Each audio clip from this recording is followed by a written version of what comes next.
ముఖ్యమంత్రి ఒక సజెషన్ చేయదలుచుకున్నా. ముఖ్యమంత్రి గారు, అయ్యా కొంతమంది తల్లిదండ్రులు చూడకపోతే మీ జీతంలో కట్ చేసి తల్లిదండ్రులకు ఇస్తామని చెప్తున్నారు. కొంతమంది తల్లిదండ్రులు పిల్లలు చూడకపోతే ఓల్డేజ్ వెళ్ళబోతున్నారు. మీరు కూడా మమ్మల్ని చూడలేకపోతున్నారు. మీ తల్లిదండ్రుల వయసులో ఉన్న మమ్మల్ని మీరు అన్యాయం చేస్తున్నారు. మీరు కూడా ఎక్కడైనా ఓల్డేజ్ హోమ్లో కట్టండి కదా. ఆర్టీసీ కార్మికులు అందరూ కూడా అక్కడ పోయి బతుకుతారేమో అనిపిస్తుంది. ఏమయ్యా రేవంత్ రెడ్డి గారు, ఇదేమని ఏమయ్యా నువ్వు ప్రతిపక్షంలో ఉంటే మాట్లాడితే ప్రభుత్వాన్ని తిట్టావు, కేసీఆర్ని తిట్టావు, ఇంకోని తిట్టావు, మమ్మల్ని రెచ్చగొట్టావు. మేమేదో మేమేదో న్యాయం చేస్తాం, ఆర్టీసీ కార్మికుల బాగు కోసం ఎంతో నేను పనిచేస్తా అని ఉదరగొట్టావు.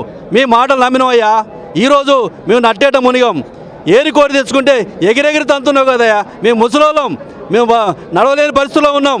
మీరు ఇవ్వాల్సిన బకాయి లేదు, మాకు డబ్బులు ఇస్తే మేము జేబులు పెట్టుకొని మేము బతుకుతాం. అందుకోసం మీకు ఒక మంచి సలహా ఇస్తున్నాం. ఈ రిటైర్మెంట్ వయసులో మేము కొత్త ఉద్యోగాల కోసమో రకరకాల కోసం మేము గొంతమ్మ కోరికలు కాదు, మా శ్రమను శ్రమించి ఆర్టీసీ కోసం దాచుకున్న సొమ్మును మాకిస్తే గౌరవంగా బతుకుతాం. ఇదే విధంగా ఇబ్బంది పడితే మీ పతనాన్ని మీరు కొని తెచ్చుకున్న వాళ్ళు అవుతారు. మేము బాధపడవచ్చు, కానీ మా బాధ ఊకపోదు. మేము తల్లిదండ్రుల వయసులో ఉన్న మిమ్మల్ని దీవించాం, కానీ ఈ రోజున నీ పతనాన్ని నువ్వే కోరుకుంటున్నావు. ఒకప్పుడు కేసీఆర్ గారు వాస్తవం చెప్పాలంటే ఇంతమంది రోడ్లు ఎక్కేయలే.